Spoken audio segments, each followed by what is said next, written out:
गौरी जी sorry, अम्मा ने जो कुछ भी किया बाहर उसके लिए हम आपसे माफी मांगते हैं।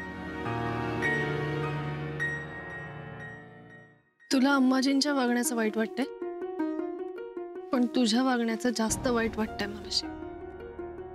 खूप चुकीचं वागलास तू। अम्मा की भी गलती थी ना, अम्मा ने गुमराह किया सरला भाभी को और जानबूझ के वो तस्वीरें दिखाई दादी जी को। पण फोटो पाठवायचेच कशाला?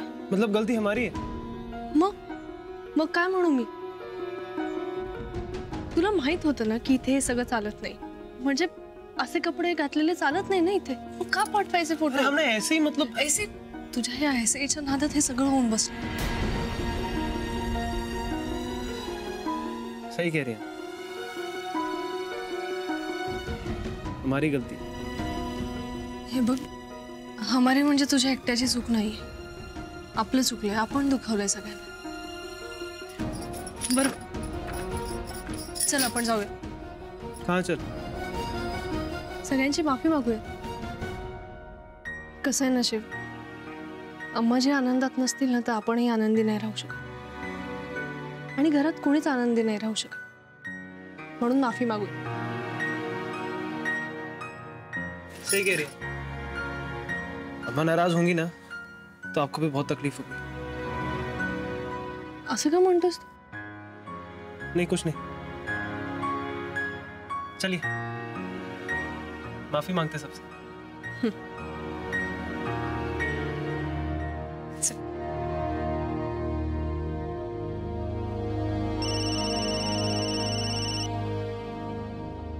बाबांचा फोन आहे। हॅलो हॅलो गौरी, अगं पोस्टवर फोन का नाही केलास तू? उचल्यावर फोन नाही केला आपण। हो बाबा, ते नाही अगं नाही, आम्ही काळजीत होतो, म्हणलं फोन नाही आला तुझा अजून। ते काय झालं ना, घरी सगळ्यांशी बोलत होतो ना, तर लक्षात नाही राहिलं। बरं बाबा, तुम्ही यावेळी घरी कसे? अगं आज मला उशिरा जायचं। काय झालं, सध्या ड्रायव्हिंग शिकतो ना मी। अरे वा, ड्रायव्हिंग? अरे वा, काय प्रचंड टेन्शन आलंय मला। अगं स्कूटर बरी वाटते, गाडी म्हणजे खूप मोठी जबाबदारी असं वाटतं। कसं काय जमणार आहे कुणास ठाऊक। बाबा सगळं जमेल तुम्हाला, आणि तुम्ही काहीही शिकायचं ठरवलं आणि ते तुम्हाला जमलं नाही असं कधी झालंय का? हेच ऐकायचं होतं मला, म्हणून मी फोन केला। बरं, आज पहिला दिवस आहे का क्लासचा? हो। All the very best. Thank you thank you.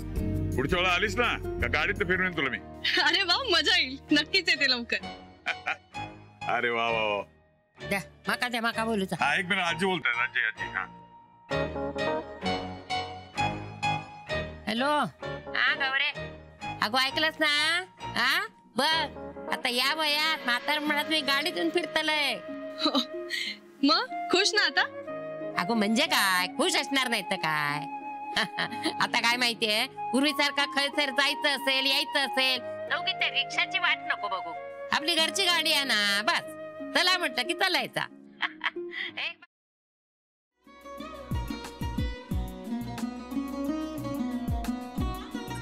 लावू का? असाच लावू ना?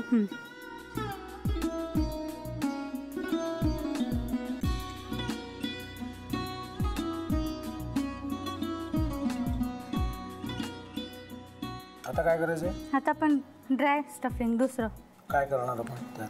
आपण ह्याच्यात मेयोनीज न टाकता बाकीचे सगळे साहित्य टाकायचे। अच्छा, हे सगळं? ऋतू, माझा तर विश्वासच बसत नाहीये। म्हणजे अगं बहिणी आमचं लग्न व्हावं म्हणून किती प्रयत्न करत होती, आणि ते सगळं करताना की शिवच्या आम्हाला माहिती पुरवते? नाही, मला नाही वाटत। गौरी खूप चांगली असतो म्हणून तुला सगळं जगत चांगलं दिसतं, पण शिव उगाच बोलला असेल का? त्याच्यावर विश्वास नाहीये का तुझा? शिववर पूर्ण विश्वास आहे मी तुम्हाला, पण तो आता हे जे काही करतोय ना, म्हणजे निशा बहिणी समोर त्या राधिका सोबत फिरण्याचं नाटक वगैरे, ते त्याचा काही उपयोग होणार नाहीये। अगं असं कसं म्हणतो?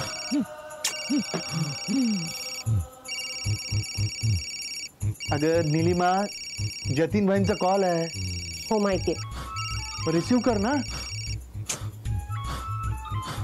अगं बघ कट झाला. आता तू रिसीव्ह केला नाहीस म्हणून ते मला करतील. अब पुन्हा आला बघ. घे बघू. पण हे एक ना एक दिवस घडणारच होतं. आता मला कळलं तुम्ही 2 दिवस झाले काय सांगत होता ते. बनू हे संकेत असतात आणि हे ठरवून येत नसतात. मी बाहेर तुमची वाट बघते.